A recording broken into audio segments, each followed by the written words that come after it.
Hello everybody, welcome back to Screen Stars, welcome to another Xbox Series S review, and today's review is for Dungeons & Dragons Dark Alliance.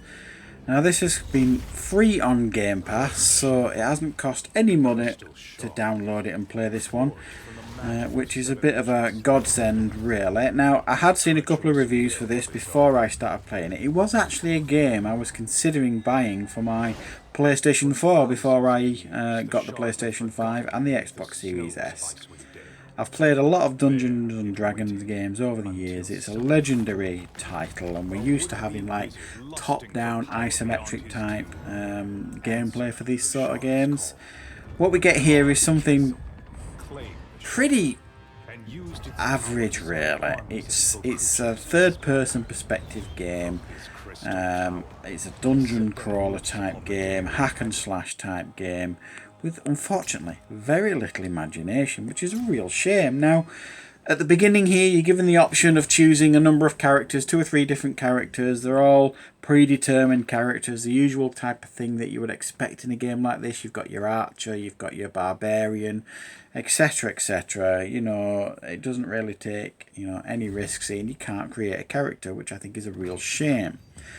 You're thrust into the world. You've got like your main hub. It feels almost like a live service game because you've got your hub, you've got, a stall to buy and sell, you've got a place to equip weapons, etc, etc. And then you essentially start your missions, and your missions are basically rinse and repeat hubs.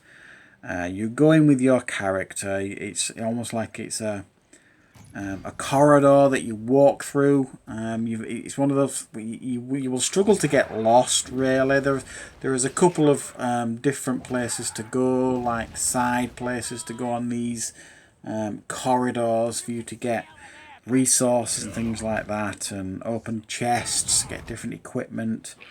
But essentially you make your way through this corridor, hack and slash enemies, using your skills, using your weapons, using your upgrades on your character to make yourself more powerful, make your abilities more powerful, so on and so forth. Get to the end, fight a boss, leave, and then depending on what resources that you picked up in the mission, you'll be able to equip any new weapons, equip any new armor and clothing, sell the rest to the vendor to make a profit, use your gems to upgrade certain skills in areas that you would like to upgrade in. It's all very run-of-the-mill stuff here, and that is the biggest problem with this game. When you've played it for 2, 3, 4, 5 hours, you've seen everything it's got to offer.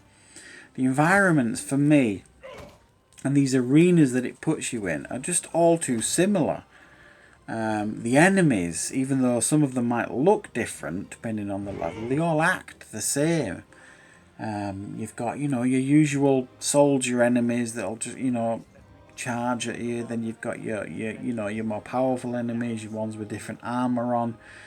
But the biggest problem with these enemies, regardless of what variety the game gives you, is the AI of them is shockingly bad. Amongst the worst I think I've experienced in the game for a long, long time. And regardless of what level of difficulty you play this game, for me, I tested it out with a few different difficulty levels, and the AI was equally bad no matter on the difficulty. The difficulty setting essentially is one of those games where you got to hit them more times depending on the difficulty level, so the more like they'll take more damage. And it's just pretty dull stuff, I have to be honest. I do feel as though it's a real shame here, because I don't think the game looks bad. Playing it on an Xbox Series S, I'm quite impressed with how the game looks. I think there was potential here to give us a really cool hack and slash type game. But I think they went along the route here of that'll do type territory. That'll do for the design of the creatures, that'll do for this section that we're going to put them in, this mission that they've got to do, and none of it really lives up to what you would hope this game would be. It's all too run-of-the-mill. as far as I can see playing this game. You do have the option here to play this like with your friends. There is an option to play this single player. And I played a lot of this single player and I didn't mind it at all. Playing it single player, you certainly can play it single player. But really the route to go here with this game is to play it with friends. However, you're going to struggle to find friends that are going to want to play this with you, so you can play it cooperatively. Do you know what I mean? It's just not it's not an interesting game to play. It's fairly dull game. It's one of those games that once you've put several hours into it, you've seen everything it's got to offer. It's not going to do anything different or interesting. And the combat loop here is just dull. You know what I mean? It's just bash this, bash that. You've got I use the barbarian character for much of the game. I tend to always aim for that character when I play these games. I always go for like the barbarian build. And he was fairly dull to play as. You know what I mean? He's got this huge hammer, war axe type thing, and you're just bashing things about. You've got like a ranged attack really, and like I say, you've got these special attacks that you can use occasionally. It's just fairly bog standard stuff really here. They've got it's very middle of the road stuff, and it doesn't try and do anything different, unfortunately, with this genre. And that is the real shame of this game, because it could have been pretty good. It could have been interesting. They could have made it almost like a looter shooter, because some of the chests, you get some interesting gear on there, but you can't equip your gear until you finish the level. It's one of those games. The boss battles are really dull and uninteresting, I found. You figure out their patterns fairly quickly. You can destroy the bosses at the end of the battles, you know, reasonably easily once you figure out their routines. And most of the time, you know, you've met similar characters on the level anyway. They're just kind of beefed up versions of characters you've already met in the levels.